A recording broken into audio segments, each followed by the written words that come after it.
welcome back to my channel. So for today, we are back with a new project, a painted poster. So gumawa muna ako ng design and here it is, You Belong Here. So una natin gagawin is sketch natin yung dinesign ko para yun ang susundan natin. Inabot na tayo ng gabi kasi late na rin tayo nag-start. Kaya medyo madilim na din. And here I'm just mixing our colors. Ito, in-start ko siya dun sa background. So guys, kapag ako ang nagpipaint, inuuna ko talaga lagi yung background. Especially kapag yung ginagawa ko meron siyang text. So as you can see here guys, iniiwasan ko yung mga elements na ginawa ko or yung mga texts. Inuuna ko kasi yung background niya, yung color ng background niya. Para sa akin kasi mas mabilis kapag ganitong way. Pero hindi naman natin madaliin yung mga works natin. Pero syempre doon na tayo sa way na hindi tayo sobrang magtatagal. Dito, iniiwasan lang natin yung mga in-sketch nating letters.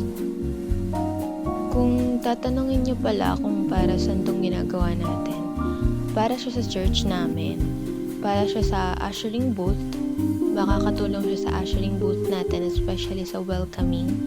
Kasi pagpasok pa lang nila, mareremind na agad sila that they are belong there, or they are belong to God, they belong to the family of God, they belong to the house of the Lord. So bakit ko siya ginawang painted pa? Pwede namang ipa-print, diba?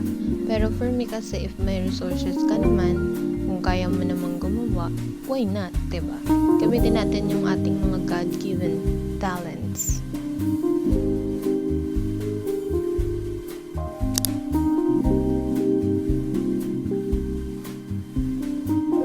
Actually, hindi naman talaga ako gaanong maalam sa traditional art or sa painting.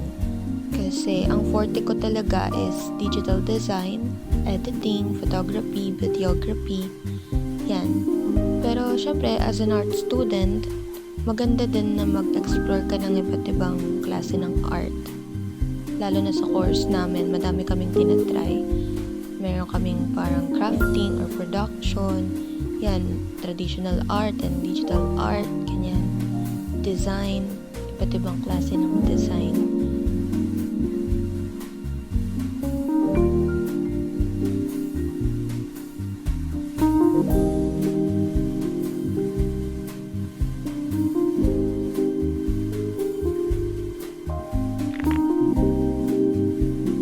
Dito, nag-a-add na lang ako ng drawings sa gilid ng text para mas magkaroon pa ng design yung ating poster, mas maging lively siya.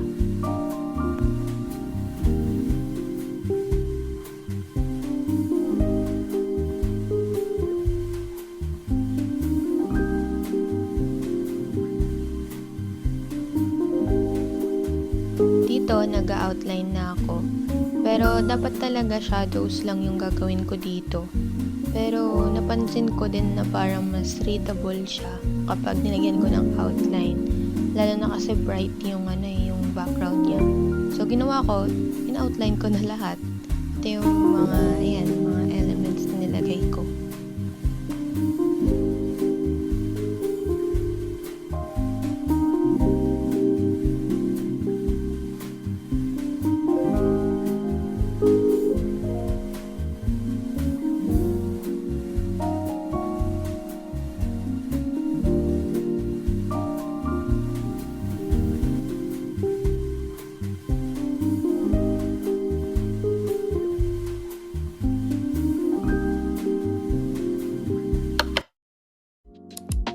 And we're done!